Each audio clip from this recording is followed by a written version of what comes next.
श्री शिवाय नमस्तुभ्यम। आप सभी से भक्तों को मेरा प्रणाम। हर हर महादेव। आज 18 सितंबर 2023 सोमवार को गुरुजी पंडित प्रदीप जी मिश्रा द्वारा वाची जा रही श्री अष्टविनायक शिव महापुराण की कथा के चौथे दिन की कथा पूर्ण हो चुकी है और आज की इस वीडियो में हम आपको आज की कथा में गुरुजी पंडित प्रदीप जी मिश्रा द्वारा दी गई शिव महापुराण के सारे व्रत नियम उपायों का वर्णन करेंगे। आज की कथा में गुरुजी ने बताया कि किस घर में लक्ष्मी टिकती है, बहुत दिनों तक वास करती है। साथ ही गुरुजी ने गणेश जी से मनवांछित फल पाने के लिए धूमपर्ण विनायक वाले नए उपाय का वर्णन किए हैं। इन सब की जानकारी आपको आज की इस वीडियो में मिलने वाली है। अगर किसी कारण से आज की कथा आपसे छूट गई हो तो इस छोटे से वीडियो से आपको इस 3 घंटे की अष्टविनायक शिव महापुराण की कथा के चौथे दिन की कथा को रसवादन करने का फल का पुण्य आपको प्राप्त होने वाला है। साथ ही आपको बता दें कि अगर आप गुरुजी द्वारा कथा में बताए गए इन शिव महापुराण के बातों का स्मरण रखते उसे अपने जीवन में उतारते हो तो आप निश्चित ही शिव तत्व को प्राप्त कर सकते हैं। साथ ही गुरुजी द्वारा बताए गए शिव महापुराण के इन विशेष उपायों को करके आप मेरे भोलेनाथ का आशीर्वाद, उनकी कृपा प्राप्त कर अपने जीवन के सारे दुख तकलीफ कष्टों को दूर कर अपने जीवन में आनंद और सुख की प्राप्ति कर सकते हो। तो चलिए वीडियो को शुरू करते हैं और जानते हैं कि आज की कथा में गुरुजी ने क्या क्या जानकारियां दी है। तो कथा को शुरू करते हुए गुरुजी ने सभी माताओं को हरतालिका तीज की शुभकामनाएं देते हुए फुलेरा के महत्व का वर्णन किया। साथ ही गुरुजी ने कहा कि आज हरतालिका तीज वाले दिन सभी को अपने घर के पास की जो शिव मंदिर है वहां पर जाकर या फिर अपने घर के ही शिवलिंग में एक छोटा सा फुलेरा अवश्य लगाना है और उसे रात भर लगे रहने देना है। शिव महापुराण की कथा में माता पार्वती और नारद जी का संवाद वर्णन करता है कि फुलेरा का दर्शन मात्र मनुष्य के न जाने कितने दुखों का नाश कर देता है, कितना सुख प्रदान करता है, सारी मनोकामनाओं की पूर्ति कर देता है। कथा में आगे गुरुजी ने कहा कि अगर आप फुलेरा न बांध पाए तो आप आम की पत्ती की झूमर बनाकर भी शिव जी पर लगा सकते हैं। आम की पत्ती की झूमर लगाने से भी आपको फुलेरा लगाने का संपूर्ण पुण्य उसका फल प्राप्त हो जाएगा। एक आम की पत्ती की झूमर लगाकर भी आप मेरे महादेव की भक्ति, मेरे महादेव को प्राप्त कर सकते हैं और अपने सारे दुखों से छुटकारा पा सकते हैं। अगर आपने अभी तक नहीं लगाया तो अभी लगाकर रात भर आम की पत्ती की झूमर को या फुलेरा को रहने दें। कथा में आगे गुरुजी ने बताया कि घर में अगर आप चाहते हैं कि माता लक्ष्मी आए तो आपको अपने घर की सफाई कर लेनी चाहिए, अपने घर को साफ सुथरा रखना शुरू कर देना चाहिए, क्योंकि गुरुजी ने बताया कि शिव महापुराण की कथा कहती है कि माता लक्ष्मी वहीं जाती है, वहीं टिकती है जहाँ पर साफ सफाई होती है और माता लक्ष्मी वहाँ बहुत दिनों तक रहती है। अगर आपसे भी माता लक्ष्मी रुष्ट हो गई हो, आपके घर में धन की कमी हो गई हो, आपके घर में दरिद्रता आ गई हो तो आपको भी अपने घर को साफ सुथरा रखना शुरू कर देना चाहिए। कथा को आगे बढ़ाते हुए गुरुजी ने कहा कि जिस प्रकार माता लक्ष्मी साफ सुथरे घरों में ही टिकती है, अगर आपको माता लक्ष्मी को अपने घर पर बुलाना है तो अपने घर की साफ सफाई करनी पड़ेगी। उसी प्रकार शिव महापुराण की कथा कहती है कि मेरे महादेव भी उसी व्यक्ति के हृदय में वास करते हैं जिसका मन, जिसका हृदय साफ होता है। इसलिए आपको अपने घर की तरह अपने मन की भी सफाई मेरे महादेव का स्मरण कर, नाम जाप कर, मंत्र जाप कर, राम नाम, कृष्ण नाम लेकर करते रहना चाहिए, ताकि आपके मन में अहंकार ना आ पाए, अभिमान ना आ पाए, अभिमतता ना आ पाए और आपका मन साफ बना रहे जिसमें मेरे महादेव विराजित हो सके।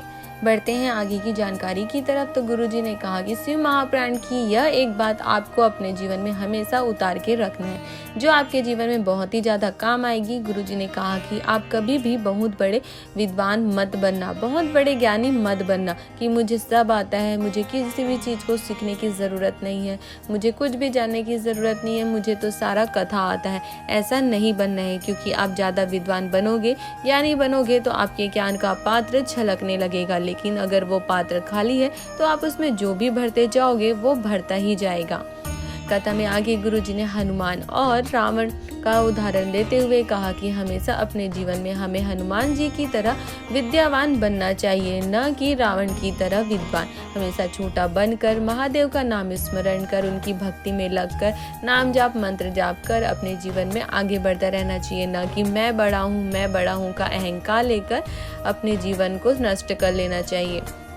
कथा में आगे गुरुजी ने कहा कि आज 18 सितंबर को हरतालिका तीज वाले दिन आप 5 फुलेरा का दर्शन कर मेरे महादेव से अपनी कामना कहना और एक डायरी में आज की तारीख लिख कर रख लेना कि आज 18 सितंबर को मैंने बाबा से यह मांगा था, और देखना अगर अगले फुलेरा बनने से पहले अगर आपकी मनोकामना पूरी नहीं हो गई हो तो आप कहना। कथा में आगे बढ़ते हुए गुरुजी ने कहा कि एक शिवरात्रि के बाद आने वाली फुलेरा दूज और दूसरी हरतालिका तीज की फुलेरा, इन दोनों का बहुत ही विशेष महत्व होता है।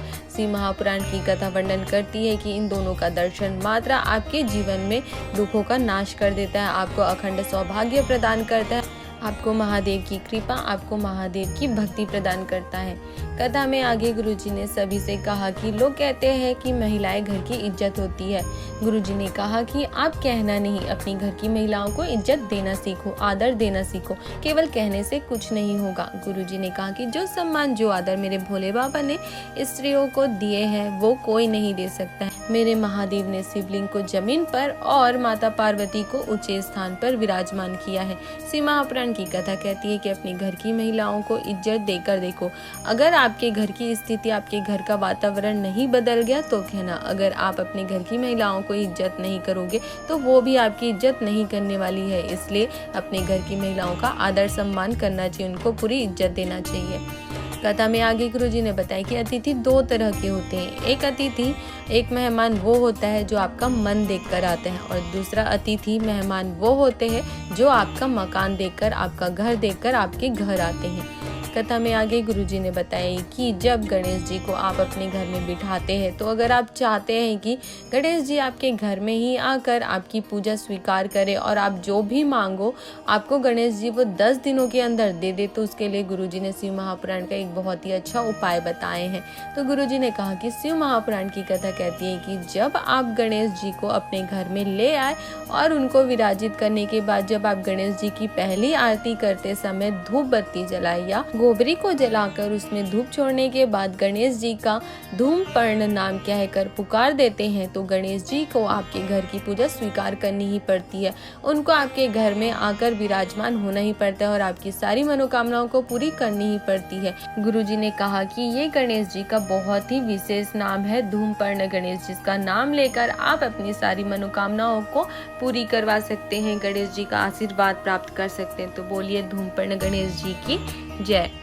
कथा की आगे की जानकारी देते हुए गुरुजी ने कहा कि हम राष्ट्र के सभी लोगों से कहना चाहेंगे, सभी नेताओं से कहना चाहेंगे कि जो मेरे शिव जी के शिव महापुराण की कथा वर्णन करती है कि आप लोगों को अनाज खाना फ्री में दो ना दो, वस्त्र कपड़े फ्री में दो ना दो, पर ये दो चीजें आपको अवश्य फ्री देनी चाहिए जो मेरे महादेव ने दी थी। और वो पहली चीज है दवाई और दूसरी चीज है पढ़ाई, क्योंकि बहुत से लोग ऐसे होते हैं जो पढ़ाई में बहुत ज्यादा होशियार होते हैं, जिनका पढ़ाई का बहुत ज्यादा मन होता है, लेकिन अपनी गरीबी के कारण, निर्धनता के कारण, पैसे नहीं होने के कारण वो पढ़ नहीं पाते हैं और उनकी क्षमता, उनकी दक्षता सामने नहीं आ पाती है। इसलिए अगर आप सक्षम हो और अगर आप किसी को देना चाहते हो तो उसे ज्ञान दो, उसे पढ़ाई करने के लिए पैसे दो, उन्हें पढ़ाई करवाओ। शिव महापुराण की एक विशेष जानकारी देते हुए गुरुजी ने कहा कि क्या आप जानते हैं कि जब सबसे पहली पत्रिका गणेश जी को समर्पित की जाती है तो वो पत्रिका सिर्फ और सिर्फ गणेश जी को बुलाने के लिए गणेश जी के मंदिर में नहीं दी जाती है, बल्कि शिव महापुराण की कथा वर्णन करती है कि वो पत्रिका गणेश जी को इसलिए दी जाती है कि आप सब 33 कोटि देवी देवताओं को सूचित कर दे और आप कृपा करना कि सबको अपने साथ लेकर हमारे घर पधारना और हमारा कल्याण करना। तो ये थी आज के चौथे दिन की श्री अष्टविनायक शिव महापुराण की कथा की संपूर्ण जानकारी, जो गुरुजी ने विशेष शिव महापुराण की बातों का वर्णन किए हैं, साथ ही जो एक विशेष गणेश जी का जो उपाय बताए हैं वो। तो अगर आपको ये उपायों की जानकारी अच्छी लगी हो तो आप हमारे वीडियो को लाइक कर सकते हो और अपने परिवार वालों के साथ या अन्य शिव भक्तों के साथ इसे शेयर भी कर सकते हो, ताकि उन्हें भी आज के कथा की संपूर्ण जानकारी प्राप्त हो सके और वो भी कल ये गणेश जी वाला उपाय करके अपने घर में गणेश जी को विराजमान कर उनसे अपनी मनोकामना पूर्ति करवा सके। और साथ ही गुरुजी द्वारा बताए गए शिव महापुराण की इन विशेष बातों को अपने जीवन में उतार कर महादेव की कृपा, उनके आशीर्वाद को प्राप्त कर अपने जीवन के सारे दुख तकलीफ कष्टों को दूर कर सके और अपने जीवन में आनंद और सुख की प्राप्ति कर सके। हर हर महादेव।